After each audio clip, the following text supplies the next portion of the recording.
بسم اللہ الرحمن الرحیم۔ السلام علیکم دوستو، I Mureed Saleem, welcome to my YouTube channel novel آرشڈ۔ کیسے ہیں آپ سب لوگ؟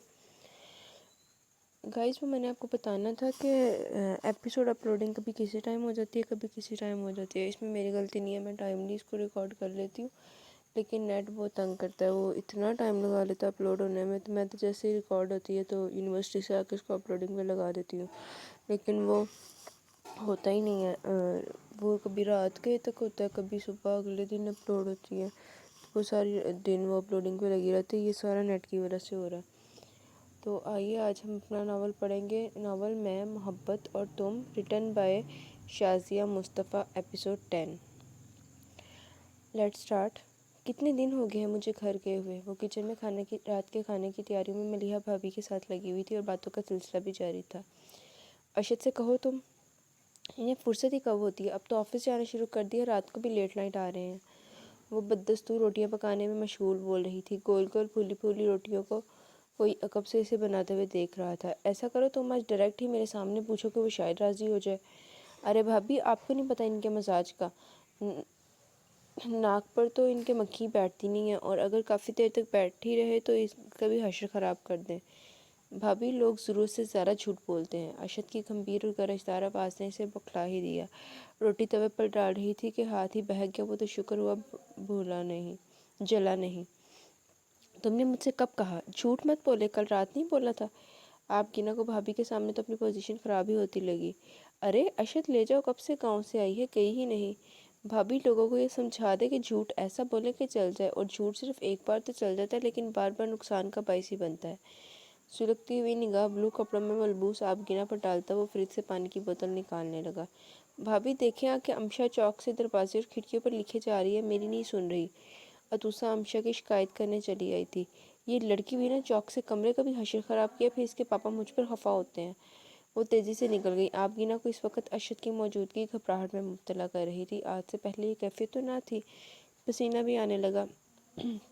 وہ اطمینان سے بوتل سے پانی گلاس میں انڈیل کے پی رہا تھا۔ آج تو بھابی کے سامنے بکواس کر لی ہے، آئندہ ایسی کوئی بھی بات، وہ بھی مجھ سے وابستہ سنی نہ تو سوچ لو کیا کر سکتا ہوں۔ گلاس کاؤنٹر پر زور سے پٹک کے ہی رکھا اور وہ جہاں کی تھی وہاں ہی رہ گئی۔ مگر آبگینہ کا ذہن کچھ اور ہی سوچ چکا تھا۔ وہ روتی ہوئی لاؤنج میں چلی گئی۔ ذرا سی دیر میں شور سا مچ گیا تھا۔ امی، میں نے بس اپنے گھر جانے کو کہا تھا، اتنی باتیں سنائی ہیں انہوں نے کہ آئندہ تم جانے کا نام تک نہیں لینا۔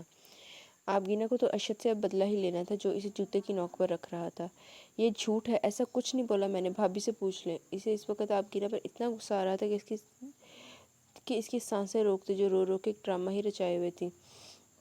ملیحہ کو شامل نہیں کرو، تمہاری حرکتوں سے میں لا علم نہیں ہوں۔ ابو، اس میں جھوٹ ہے، آپ سنیے تو، وہ تیز لہجے میں بولا۔ بند کرو بکواس اور نکلو یہاں سے۔ شادی کر لی لیکن بیوی صاحبزادے کو رکھنی نہیں آ رہی؟ انہیں آبگینہ کے آنسو جیسے شرمندگی میں مبتلا کر رہے تھے۔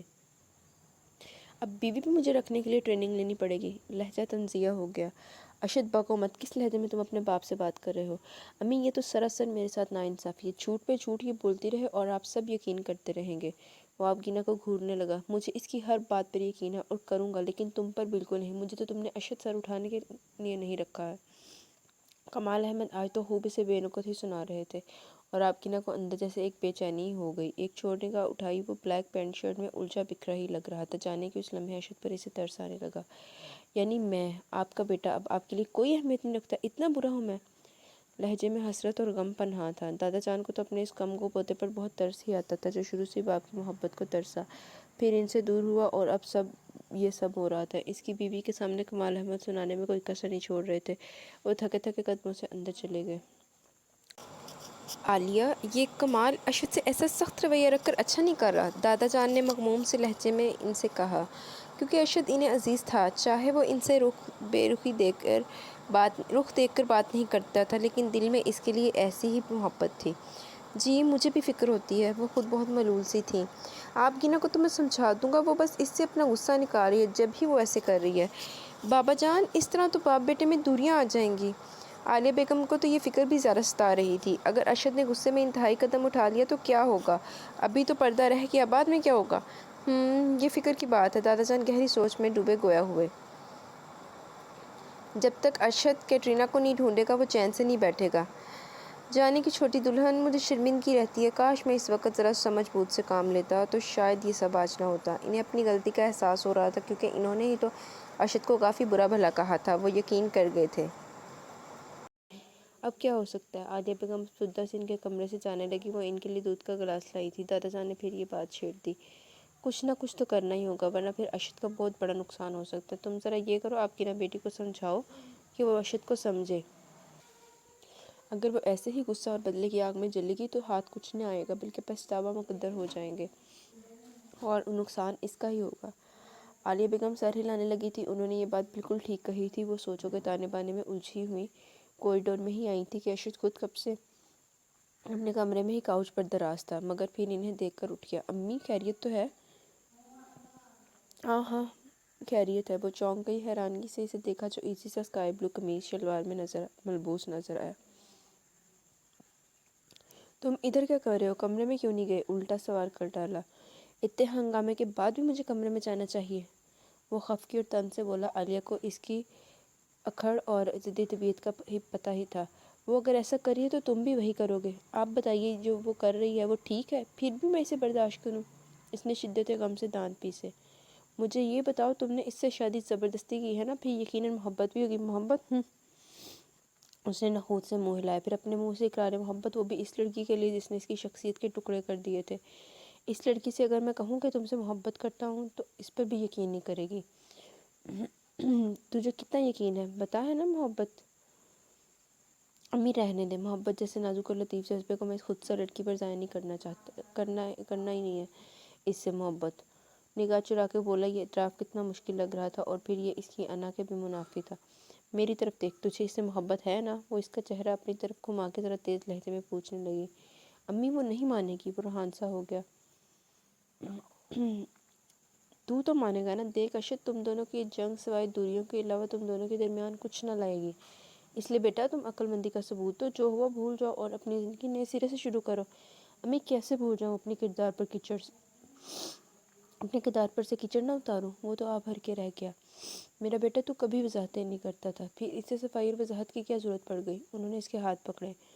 میں نے فرانس آنے کے تمام انتظامات کر لیے ہیں، اپنی بہو کو بتا دیجیے گا نیکسٹ ویک تک روانگی ہے۔ اچانک ہی وہ اپنے پروگرام سے انہیں آگاہ کیا۔ کیا اتنی جلدی؟ مجھے اب بتا رہے ہو؟ نوید نے کیٹرینا کا پتہ لگا لیا، بس اسی وجہ سے رکا تھا۔ نوید بھی امریکہ میں سیٹل ہو رہا ہے، وہ ساری تفصیلیں انہیں دے رہا تھا۔ تمہارے ابو کو پتہ ہے تم جانے والے ہو؟ کل صبح آفس میں بتا دیا تھا۔ اس نے موبائل چیک کیا اور نوید کی کال تھی، وہ بات کرنے باہر نکل گیا۔ عالیہ بیگم کو اس کی بہت فکر ہو رہی تھی۔ کیا تم فرانس جا رہی ہو؟ مگر ابھی یہ تمہارا پروگرام اتنی جلدی کیسے بن گیا؟ باسم کو اس پر سب سے زیادہ اعتراض تھا۔ بنا ہوا تو کافی عرصے سے تھا، مگر بس انہیں ٹائم نہیں تھا۔ اچانک پھر بولے کہ جانا ہے، تم گھر رہ کے آ جاؤ، اس لیے آج چھوڑ گئے۔ تمہارے میاں کا منہ کبھی سیدھا بھی رہتا ہے یا نہیں؟ کتنا کہا میں نے اندر آ جاؤ، دیکھا کیسے گاڑی آگے نکال کے لے گیا۔ باسم کو تو ارشد شروع سے مشکوک لگنے لگا تھا، مگر وہ یہ بھی اپنی بہن کی محبت میں برداشت کر رہا تھا۔ آہا راشیہ بھابی، چائے آپ لائی ہیں؟ آپ گینا نے ٹرالی میں لوازمات بھی دیکھے تو اس کی بھوک چمک گئی۔ تم نے شاپنگ وغیرہ بھی کر لی؟ مسرت بیگم نے پوچھا۔ شاپنگ تو میں نے ملیحہ بھابی کے ساتھ کی تو ہے، کچھ ادھر سے چلی جاؤں گی۔ آپ چلیں گی راشیہ بھابی؟ وہ بڑے صوفے پر دونوں پاؤں اوپر کر کے بیٹھی تھی اور ٹرالی اپنے قریب ہی کر لی۔ راشیہ کو رہنے دو، خیر سے خوشخبری ہے، امی نے جھٹ بتایا۔ راشیہ جھینپ گئی۔ باسم خود مسکرا رہا تھا۔ اوہ مبارک ہو، وہ زور سے بولی۔ راشیہ نے اس کے بازو پر چٹکی لی تھی، وہ بازو سے ہلانے لگی۔ سنبل بھی ماس کا ہاتھ پکڑے لاؤنج میں لا رہی تھی۔ باسم نے لپک کر اسے گود میں اٹھا لیا۔ تم تو اب یہاں آنا ہی بھول گئی ہو، سنبل بھابی نے شکوہ کیا۔ کیونکہ آپ سب نے میری شادی کی بھول ہی گئی ہوں آنا۔ کیوں کی آپ نے سب نے میری شادی کہ بھول ہی گئی ہوں آنا؟ وہ مزے سے چپس کھا رہی تھی اور مسکرا کر سب کا جواب دے رہی تھی۔ یہ آپ گنا شادی کے بعد کچھ اترانے نہیں لگی؟ سنبل بھابی نے راشیہ سے کہا۔ جی کیا کروں، ہالی ووڈ کے ہیرو کے ساتھ آپ سب نے میری شادی کرا دی ہے، ظاہر ہے اتراؤں گی نا، خود ہی کہکا بھی لگایا۔ تمہارے میاں کا منہ ایسے ہی ہے یا یہاں آ کے بگڑ جاتا ہے؟ باسم کو تو ارشد کا مس بہیو برداشت نہیں ہو رہا تھا۔ کیا ہے بھائی، میرے معصوم سے میاں کو کچھ نہ کہیں۔ جھٹ ارشد کی حمایت لی۔ راشیہ نے چونک کر حیرانگی سے اس کا ایسا شوق انداز دیکھا۔ ہاں بھئی راشیہ، تمہارا میاں تو خرانٹ ہے، اس کا میاں معصوم ہے۔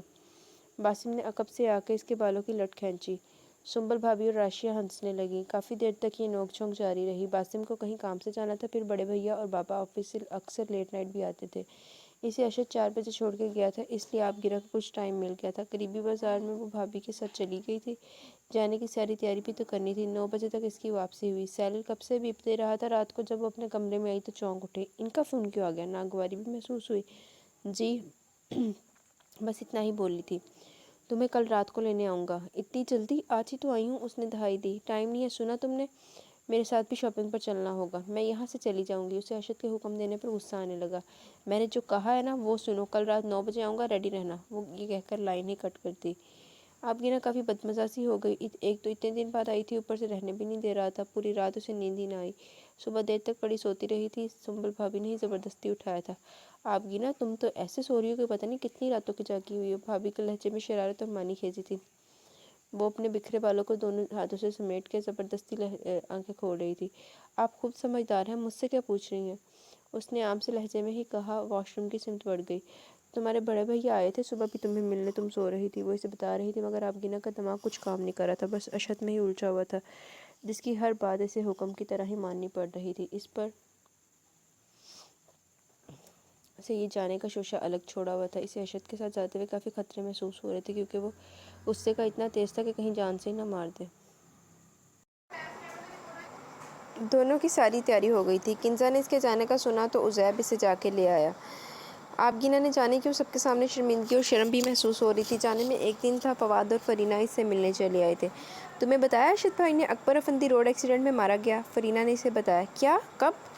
وہ تو بیٹھے سے اچھل گئی۔ ارشد کو دیکھا سنا اس نے بھی تھا، مگر یہ سب اس کے علم میں تھا، اس لیے وہ حیران نہ ہوا تھا۔ ارے ارشد بھائی کو تو پتہ تھا، مگر انہوں نے تو نہیں بتایا۔ آپ گینا کا حیرت سے منہ کھلا رہ گیا تھا۔ وہ بڑے صوفے پر فرینہ کے ساتھ ہی بیٹھی تھی، جبکہ فواد اور ارشد سامنے والے بڑے صوفے پر تھے۔ بڑے سے ڈرائنگ روم میں اس وقت وہ چاروں ہی بیٹھے تھے۔ جس دن ہم لوگ گاؤں سے آ رہے تھے، اسی رات کی بات ہے، اس کا ایکسیڈنٹ ہوا تھا۔ فواد کا فون آیا تھا صبح میں۔ ارشد نے تفصیل دی، کیونکہ اس دن دونوں کی لڑائی جو ہوگی تو وہ بتانا بھی رہ گیا۔ اوہ، وہ افسوس کرنے لگی۔ 2-3 ڈکیتی کی واردات میں بھی ملوث تھا وہ تو۔ فواد نے مزید بتایا۔ ساری تیاریاں تو ہو گئی ہیں نا آپ دونوں کی؟ فرینہ نے اپنے چند ماہ کے بیٹے سعد کو گود میں ٹھیک سے بٹھایا، جو ہمک ہمک کر لوازمات کی طرف ہاتھ بڑھا رہا تھا۔ ساری ہو گئی ہیں، آپ گینا کے بجائے ارشد نے جواب دیا، جبکہ آپ گینا شوق کی سی کیفیت میں تھی۔ وہ مسلسل نوٹ کر رہا تھا۔ رات کے کھانے پر بھی انہیں ارشد نے روک لیا تھا۔ ایک محفل ہی جمی ہوئی تھی ہال کمرے میں۔ فواد اور فرینہ کو ارشد اور آپ گینا نے 12 بجے ہی جانے دیا۔ پھر سب کو ان کے جانے کی بھی فکر تھی۔ کل رات کی ان کی 9 بجے کی فلائٹ تھی۔ بھائی یہ میری لسٹ ہے، آپ کو یاد ہے نا یہ سب لانا ہے؟ روحا نے ایک پیپر اس کے ہاتھ میں دیا، جو ارشد نے مسکرا کے لیا۔ بھائی اتنا کچھ اس نے لکھ دیا ہے؟ ریتا بھی اس کے قریب ہی صوفے پر بیٹھی، سبھی تینوں بہن بھائی کو مسکرا کے دیکھ رہے تھے، کیونکہ ارشد ان سے لاڈ ہی بہت کرتا تھا۔ ہاں تمہارا بھائی وہاں جا کے شاپنگ ہی تو شروع کر دے گا۔ عزیب نے ریتا کی پونی کھینچی۔ کنزا سب کے لیے چائے بنا کے لائی تھی۔ ایک چیز بھی کم لائے نا، اچھا نہیں ہوگا، روحا نے دھمکی ہی دی۔ تم دونوں پاگل تو نہیں ہو گئی ہو؟ وہ کام سے جا رہا ہے، کوئی گھومنے نہیں۔ عالیہ بیگم نے دونوں ہی کو سرزنش کی تو وہ منہ بسوک کے رہ گئی۔ چلو بھی جا کے تم دونوں سو۔ امی ایک تو ہمارے بھائی ہیں، ان سے باتیں بھی نہیں کرنے دیتی۔ روحا کو ہر بات کا بہت برا لگتا تھا۔ ارشد نے اس کے گلے میں بازو ڈال کے اپنے شانے سے لگایا۔ اس کی یہ دونوں بہنیں ہی تو اسے زندگی کی طرف لائی تھیں، ورنہ ابو کے گھر سے جانے کے بعد تو وہ اور گمسم ہو گیا تھا۔ دوسرا دن تو اور ہی مصروفیت میں گزرا۔ آپ گینا کے میکے سے بھی سبھی ملنے آئے تھے، مگر اس دوران ارشد غائب ہی تھا۔ آپ گینا کو اس کی غیر موجودگی پر غصہ بھی آ رہا تھا۔ تمہارا میاں نا مجھے پر اسرار سا لگتا ہے۔ باسم بھائی شروع سے ارشد کے پیچھے ہی لگے ہوئے تھے۔ آپ گینا نے گھورا۔ سبھی ڈرائنگ روم میں بیٹھے تھے، ایک زعفران زار محفل جمی ہوئی تھی، مگر باسم کی گفتگو دبی دبی آواز میں اسے جاری تھی۔ ذرا اس پر نگاہ رکھا کرو۔ کیا ہے بھائی، آپ ان کے پیچھے ہی پڑ گئے؟ وہ بہت اچھے ہیں، مجھے تو ابھی تک کوئی ایسی بات محسوس نہیں ہوئی۔ پہلو بدل کے اس نے بتایا، مگر خود سے یہ سب کہنا، وہ بھی ارشد کی حمایت میں، دل میں ایک عجیب سا احساس جاگ رہا تھا، اور کئی دنوں سے خود محسوس کر رہی تھی کہ دل اس کی جانب مائل ہی ہو گیا ہے، مگر پھر غصے اور بدلے کی آگ اس خوبصورت جذبے کو دبا دیتی تھی۔ اسی وقت لمبا چوڑا ارشد براؤن پینٹ اور آف وائٹ شرٹ میں سب کو سلام کرتا ہوا آیا تھا۔ باسم نے بھی مارے باندھے خیریت پوچھی۔ باسم بھائی آپ کو بار بار پوچھ رہے تھے۔ آپ گینا نے ذرا لہجے کو شوق بنا کے ارشد کو دیکھا، تاکہ کوئی بھی یہ اخذ نہ کر سکے کہ ان دونوں میں کوئی جنگ چل رہی ہے۔ وہ بس کچھ دوستوں سے ملنا تھا، اس نے دھیمے لہجے میں بتایا۔ تیمور علی اور بڑے بھیا بھی اس سے باتیں کرتے رہے۔ وہ سب پھر 5 بجے تک رکے، کیونکہ ان دونوں کی فلائٹ رات 9 بجے تک کی تھی، لیکن ایئرپورٹ ٹائم پر پہنچنا تھا۔ کمرے میں آ کے دونوں تیاری کرنے لگے۔ وہاں پر تمہیں ٹراؤزر اور لانگ کوٹ پہننے ہوں گے، سردی بہت ہوگی۔ ارشد نے خاص ہدایت دی کیونکہ اس طرح کی شاپنگ اس نے کروائی تھی۔ مجھے شرم آئے گی، وہ منمنائی۔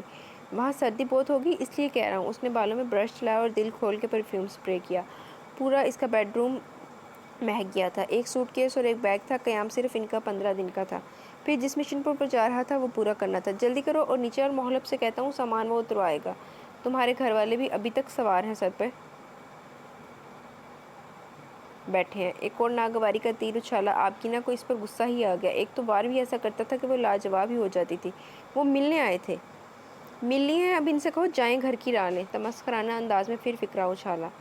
دونوں ساتھ ساتھ ہی ڈریسنگ ٹیبل کے آگے کھڑے تھے۔ اس نے پیچ کلر کا جارجٹ کا اسٹائلش سا سوٹ زیب زن کیا ہوا تھا۔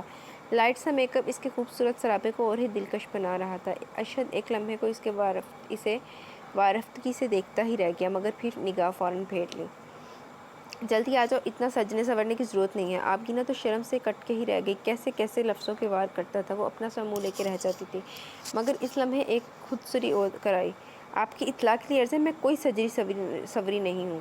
غصے سے گھورنے ہی لگی۔ ارشد زیر لب مسکراتا ہوا چلا گیا اور وہ جلتی کرتی مزید تیاری کرنے لگی، اور پھر وہ سب کی دعاؤں کے حصار میں رخصت ہوئے۔ ایئرپورٹ پہ ہی روحا، ریتا، محلب، باسم اور بڑے بھیا گئے تھے، جبکہ ارشد نے منع بھی کیا تھا۔